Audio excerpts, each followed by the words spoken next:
quero ler aqui no livro do profeta Joel, capítulo 2 e o versículo 25. Diz assim a palavra do Senhor: restituí-vos-ei os anos consumidos pelo gafanhoto migrador, pelo destruidor, pelo cortador, o meu grande exército que enviei contra vós. Meus irmãos, o texto que nós lemos aqui, livro do profeta Joel, conhecido por todos nós. Quando nós olhamos o texto do profeta Joel, logo no início, a gente vê que uma grande catástrofe está acontecendo ali na terra de Judá, em Israel. Uma praga de gafanhotos veio sobre aquela nação, uma nação que vivia especificamente do cultivo de cereais, de plantação de cereais, de tantas cereais que ali era tanta variedade que aquele povo plantava, colhia, se abastecia, vendia e revendia para outras nações. Mas agora a gente vê no contexto dessa história, essa praga de gafanhotos vindo. Ela não foi premeditada, ela não foi anunciada, ela simplesmente veio em um dia qualquer e devastou todas as plantações que estavam ali em tempo de colheita, ou se estava amadurecendo, não importa. O importante é que o relato aqui que nos é mostrado é que essa praga veio e começou a devastar todas as plantações da cidade, do território de Judá. E a devastação foi tão grande que começou a faltar alimentos, mantimentos, começou a faltar tudo aquilo que era necessidade básica para que o povo pudesse sobreviver. Grande foi a crise que veio sobre aquele povo, que Deus começou a olhar e dizer: ébrios, é tempo de parar de beber. Jovens, vocês que acabaram de casar, saiam das suas recâmaras, porque é o tempo de levantar um clamor, voltar para Deus e entender que tudo isso é minha permissão, mas se me adorar, colocar na minha mão, tudo isso vai passar e vocês vão viver uma nova história, porque o meu povo mais não será envergonhado. Quando eu olho para esse contexto de Joel, eu remeto ele ao contexto que nós estamos vivendo aqui. O Brasil e o mundo, mas especialmente o Brasil, o nosso território é vasto por plantações. A nossa necessidade maior é do alimento básico necessário. Imagine se isso acontecesse no nosso país, um dos maiores países em exportações de cereais, soja, feijão, arroz, milho e tantas coisas mais. Vamos nos colocar no lugar desse povo e imaginar essa praga vindo sobre nós. Esses dias os jornalistas começaram a mostrar praga semelhante a essa que passou pelo nosso território, e os agricultores ficaram preocupados, ansiosos, ali perplexos com aquela situação. Mas aqui não, o povo de Judá está experimentando na pele o que é ver toda a sua necessidade, todo o seu produto, e através de uma crise, tudo levado embora. Você está passando essa crise que nós estamos vivendo aqui agora. Muitas necessidades, eu padeci algumas necessidades, em alguma área da nossa vida, essa crise nos atingiu, mas eu quero te dizer, é tempo de tocar a trombeta em Sião. Deus está falando para o profeta Joel, dizendo: Joel, é para as crianças até o mais velho ir para a casa do Senhor e proclamar um jejum. O que essa crise fez? Crianças não podem ir para os templos. Os idosos não podem adentrar porque é do grupo de risco. Mas Deus está dizendo: das crianças que mamam até os mais velhos, é para proclamarem um jejum e oração na minha casa. É nesse tempo de crise que Deus está dizendo para o seu povo, dizendo assim: ei, me busca, me adora, me vem na minha presença, porque eu tenho um propósito através disso. Quando nós olhamos essa crise que nós estamos vivendo, meu Deus, tantos limites, tantas barreiras, decreto dali, decreto de lá, para que a gente não possa vir ao templo. E eu olho e penso, meu Deus, estávamos numa rotina, tínhamos liberdade de ir para a igreja, estávamos cultuando, vamos para a igreja na terça, na quinta, na quarta, na sexta, no sábado, no domingo, e de repente, sem avisar, Deus para tudo. Deus parou tudo para nós olharmos para Ele e dizer: ei, será que você estava sacrificando ou estava obedecendo? Será que você estava indo para a igreja por um momento qualquer, ou você ia com o coração voltado a me adorar? Deus parou tudo. E se parou, é porque Ele permitiu. E se Ele permitiu, é porque Ele tem um propósito nisso. Deus parou o mundo. E Ele está dizendo aqui em Joel, e eu acredito que Ele está dizendo para mim, está dizendo para você, porque é isso que tem queimado no meu coração esses dias. Deus, porque o Senhor parou a igreja? Porque o Senhor parou tudo? É Deus dizendo assim: ei, vocês estavam indo de um lado para o outro, mas agora eu quero que vocês olhem para mim, dependam de mim e se encontrem no propósito. Depois dessa crise, eu não quero voltar a pregar como eu pregava. Você não pode voltar a cultuar como cultuava. Você não pode voltar a ser o mesmo, porque uma dependência de Deus brota no meu, no seu, no nosso coração, uma dependência de estar mais perto de Deus, mais próximo de Deus, mais junto a Deus. É Ele quem fala: buscar-me-eis e me achareis, quando me buscares de todo o vosso coração. Mas olhando para o texto, Deus começa a narrar fatos que iriam acontecer. Vai vir pestes dali, pestes de lá, maus, tantas coisas que vão acontecer de ruim. E Deus depois começa a anunciar coisas boas. E a igreja está na terra para anunciar coisas boas. Você que está aí me assistindo agora, talvez você está padecendo necessidades, mas você é um profeta dessa geração. Os noticiários estão pregando tantas coisas ruins que vai acontecer. É economia, é guerra política, é tantas coisas. Mas você é um profeta dessa geração que tem que anunciar, assim como Joel, o dia do Senhor. E depois Deus começa a relatar coisas que Ele ia fazer com o povo e através do povo. E Deus começa a dizer: olha, vai voltar a ter muita coisa na vida de vocês. Porque eu disse para o ébrio sair do seu vinho, porque o vinho tinha acabado. Eu disse para os jovens que acabaram de se casar saírem das suas recâmaras, porque não era tempo de viver esse momento, mas era tempo de se voltar. Faltou tudo naquela época. Faltou tudo, e Deus está chamando a atenção de todos. Alguns dias atrás, aqui nessa igreja, o nosso bispo arremeteu-nos numa profecia antiga, há muito tempo atrás, em que se dizia que chegaria um dia em que igrejas seriam fechadas, bares seriam fechados, e haveria uma grande guerra, uma grande catástrofe aconteceria, e Nova York seria abalada. O que é que nós estamos vivendo? Mas a palavra profética também dizia: haverá um grande avivamento depois desse tempo. Deus está nos preparando, a minha geração. E aqui eu quero te perguntar, se você é dessa nova geração, Deus está nos dando a oportunidade de passarmos pelo Coliseu aqui no Brasil e dizer: a minha fé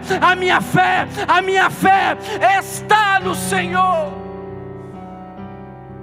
Estamos passando um processo, porque Deus está preparando a nossa geração para viver dias melhores. E Deus está dizendo: olha, eu vou começar a dar tudo de volta para vocês. Eu vou restituir vocês de tudo. Vai vir vinho novo, vai vir os cereais, vai vir tantas coisas novas. Deus está dizendo aqui: eu vou restituir vocês. Deus tem restituição para a tua casa, Deus tem restituição para a tua família. O que é que você perdeu nessa crise? Deus está dizendo, vai ter restituição. Só que eu acho interessante que aqui no texto vai dizer, eu vou restituir o que o gafanhoto destruidor destruiu. Aquilo que o gafanhoto migrador levou, e aquilo que o gafanhoto destruidor destruiu. Mas o interessante é que lá no versículo 4 vai dizer de 4, e aqui no versículo 23 não vai dizer sobre ele, que é o devorador. Esse devorador, ele não sai com expulsão, ele sai através de um coração voltado para Deus. E mesmo assim Deus está dizendo, eu vou restituir, mas vocês também precisam agir. Eu vou devolver, mas precisam obedecer. Eu vou dar de volta tudo que vocês querem, porque vocês não mais serão envergonhados. Mas para isso é tempo de buscar, é tempo de se entregar, é tempo de viver uma nova história. Por que é que Deus parou tudo se nós estávamos seguindo um propósito? Ou será que nós achávamos que estávamos vivendo esse propósito? Nesse tempo de pandemia, nesse enclauso que nós estamos vivendo, um isolamento social, Deus tem me feito refletir. Moisés, você estava vivendo o propósito, você que me ouve, estava vivendo o propósito. Deus parou isso, para a gente parar de olhar para nossas coisas, e olhar para dentro de nós, e olhar para Ele. Meu querido, Deus está dizendo aqui que vai restituir tudo que é material. Mas o interessante é que lá no versículo 28 Ele vai dizer, e depois dessas coisas, derramarei do meu Espírito sobre toda a carne. Jesus, um dia conversando com os discípulos indagando e questionando algumas coisas, Jesus dizendo assim, olha, o vinho novo, ele só pode descer sob odres novos. Porque se o vinho novo descer sobre o odre velho, quem se estraga não é o vinho, quem se estraga é o odre. Você entendeu? Quem vai se estragar não é o vinho, não é a palavra, não é o azeite, não é a graça, mas é se nós não estivermos no propósito, nós não vamos funcionar para aquilo que Deus tem para nós. E Deus está dizendo aqui, derramarei do meu Espírito sobre toda a carne. Depois dessa pandemia você não pode voltar a pregar como você pregava antes. Depois dessa pandemia você não pode voltar a cultuar como você cultuava antes. Depois dessa pandemia você não pode voltar a adorar como você adorava antes. Depois dessa pandemia você não pode ser o mesmo. Deus está nos dando a oportunidade de experimentar e viver algo novo, algo melhor, algo extraordinário. Porque o azeite vai descer, a graça vai descer, mas eu preciso ser renovado pelo Senhor.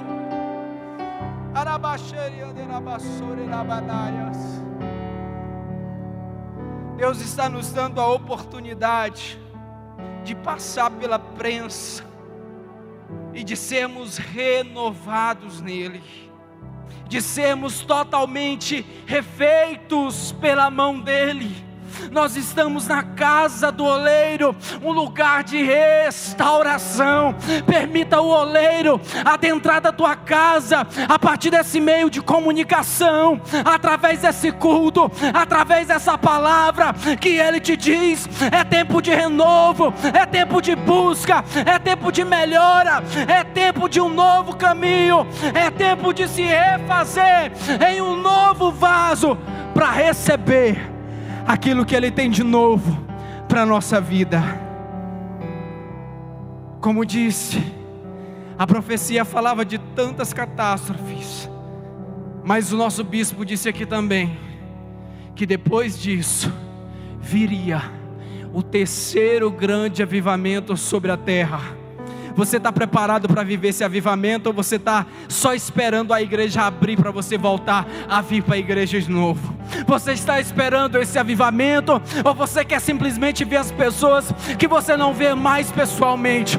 Você quer viver esse novo avivamento, ou você quer vir aqui só para ver um cantor, um pregador? Você quer esse novo avivamento, ou quer viver essa vida mais ou menos? Você quer viver esse avivamento, ou quer viver uma vida abaixo do propósito de Deus para a sua vida? Você quer esse avivamento? Você quer essa graça? Se preocupa não, Deus vai restituir, Deus vai te restaurar. Entrega tudo na mão dEle. Entrega a tua vida, a tua casa, a tua família, tuas finanças, teus negócios. Entrega tudo. Entrega o teu coração para Ele. Ele vai restituir, Ele vai te abençoar. A Bíblia vai dizer em Jeremias 29, o povo estava em um cativeiro, passando por dificuldades e tribulações, e Deus manda uma carta através do profeta Jeremias, a dizer para o povo: Jeremias, fala para o povo, para ele construir casa no meio dessa crise, porque eu vou abençoar. Fala para os jovens: desanima não, casa, eu tenho bênção para a vida de vocês. Ei, não desanima, eu sou com vocês. É eu quem sei o plano, o propósito sobre a sua vida. Então não para, viva o propósito de Deus para a sua vida. Você está preparado para esse novo na terra? Mas para experimentar um novo de Deus sobre a tua vida, é isso que Deus tem para fazer. Eu quero encerrar te lembrando que, do mesmo jeito que Jesus foi, Ele vai voltar. Mas Ele diz: eu não vou deixar vocês órfãos, eu vou enviar um outro Consolador. Você sente Ele aí agora, cuidando de você, cuidando das tuas feridas. Talvez você está dizendo: Moisés, o gafanhoto entrou aqui, essa crise que você está falando, levou saúde, talvez levou seu pai, sua mãe, um tio, um parente. Eu quero te dizer uma coisa: Deus está no controle de tudo, nada fugiu do plano de Deus, nem você está fora daquilo que Ele quer, mas Ele está nos dando a oportunidade de experimentarmos algo novo. Eu quero orar pela sua vida. Eu quero orar pela sua vida, porque eu creio que a minha geração é uma geração que vai viver um avivamento extraordinário. O avivamento que está escrito aqui aconteceu no tempo de Pedro. As pessoas achavam que o povo estava embriagado. Ah, meu querido, eu quero um dia estar aqui na casa do oleiro quando o culto voltar. A gente está tão embriagado pela glória, pela graça do Espírito Santo de Deus. As pessoas vão olhar e vai dizer: que é isso? O que é que está acontecendo? O que é que Campinas está vivendo? É a glória, é a graça, porque a nuvem, a Shekinah de Deus vai descer sobre a minha vida, sobre a tua vida, sobre a tua casa, sobre a tua família. Um tempo novo de Deus há de vir sobre a nossa vida e a igreja do Senhor na terra. Pai, Deus, assim como o Senhor permitiu, Pai, aquele povo passar por aquela grande crise, assim o Senhor tem nos permitido viver esse momento. Ah, Senhor, talvez muitos estão passando pelo deserto, mas é lá que o Senhor tem pão. Deus, talvez muitos estão ainda diante do mar, mas o mar vai se abrir. Deus, tem muitos que estão passando a noite e sentindo que estão sozinhos, mas a coluna de fogo está sobre nós. Deus, em nome de Jesus, que Ele possa ver e enxergar águas amargas se tornando em doce, que Ele possa ver o milagre do Senhor sobre a sua vida. E Pai, nos prepara para viver o novo do Espírito Santo nessa terra, em nome de Jesus. Abençoa-nos, Pai, e nos dê força para passarmos por esse processo e sermos uma vez mais ferramentas nas tuas mãos. Assim eu te agradeço e te louvo, em nome de Jesus.